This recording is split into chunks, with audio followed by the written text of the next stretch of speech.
Sonic is shaking up the crypto world with a massive $190 million airdrop and insane TVL growth.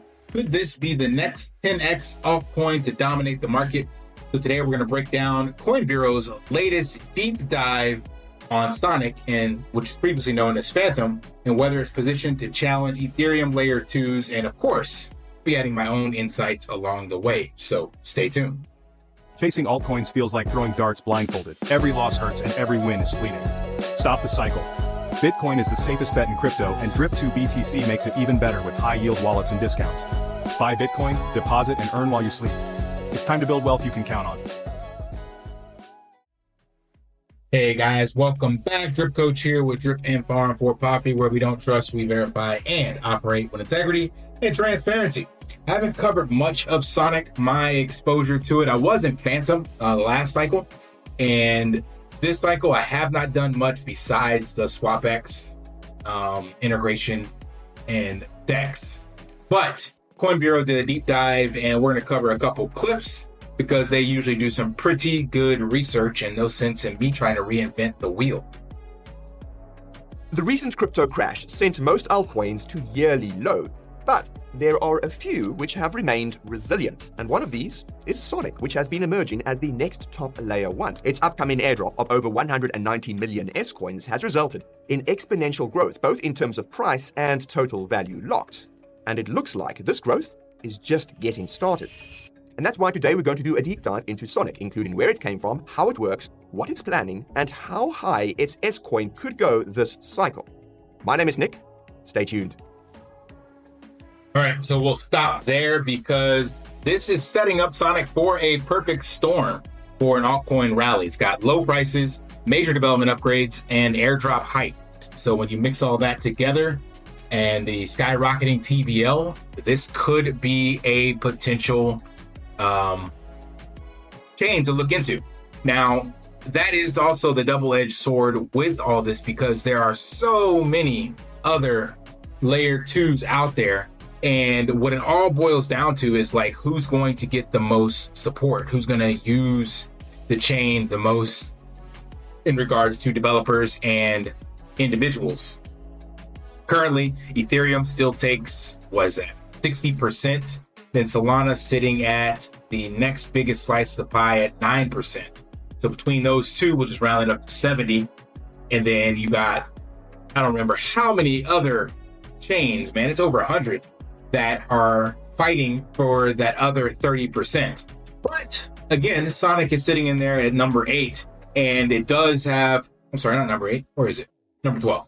It does have the history of being the previous Phantom blockchain, which was very successful last cycle.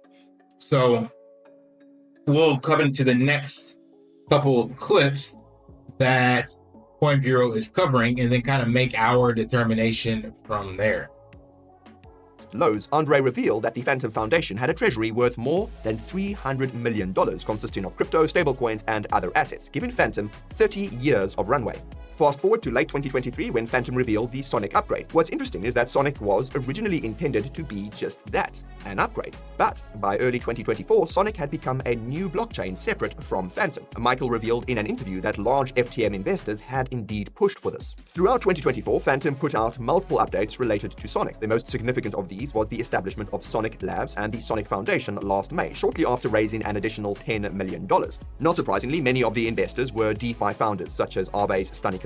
What is surprising is that Sonic Labs is based in the Bahamas, whereas the Sonic Foundation is based in the Cayman Islands. For context, Phantom was overseen by just one entity, the Phantom Foundation. The creation and location of these two new entities was likely for regulatory reasons, to help the S-coin list on US exchanges. This would explain. All right, we're going to pause there as well. That would just give you some background on the transition from Phantom to Sonic. The TLDR for that, which I decided to look at, is that it's got a lot of support and a lot of money. So that's really all you need to worry about. And it's got history. So it's not like something that just came up out of nowhere.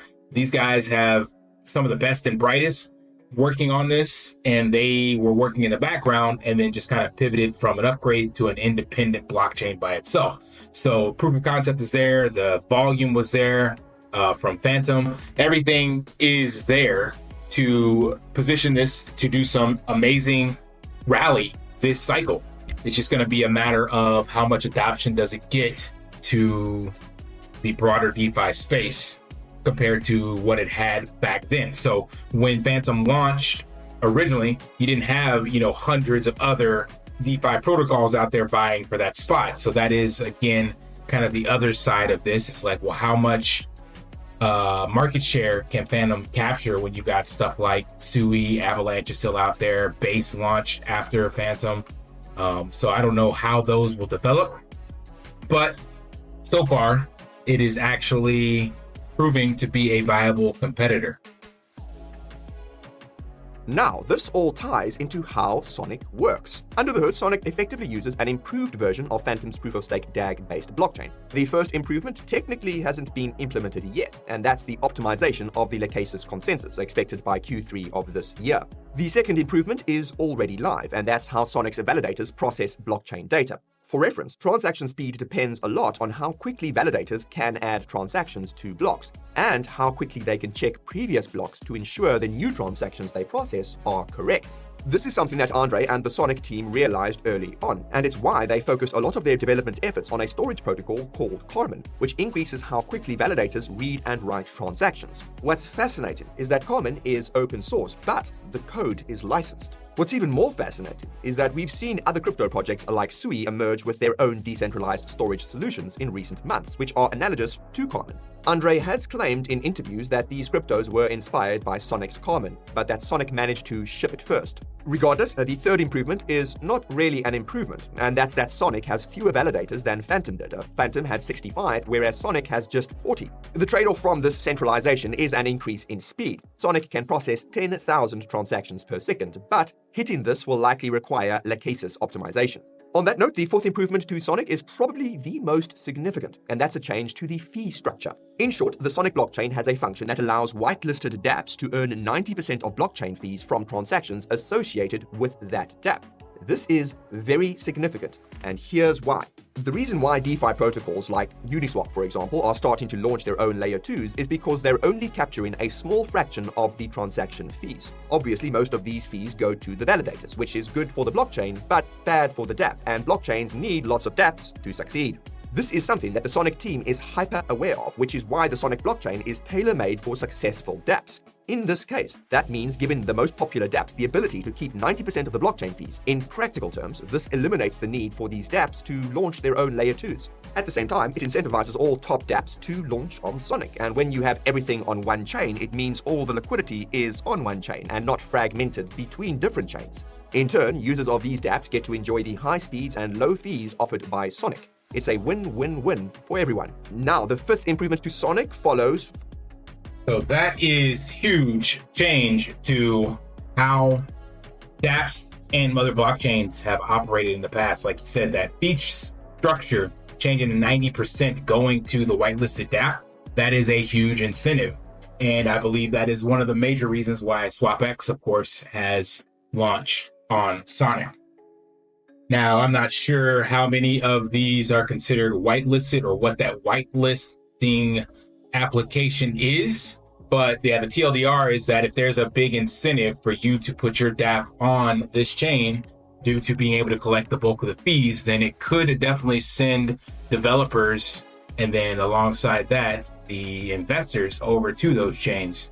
You can see on mysoniclabs.com/apps, there is a lot on this chain. So I'm guessing a lot of these also came over from Phantom.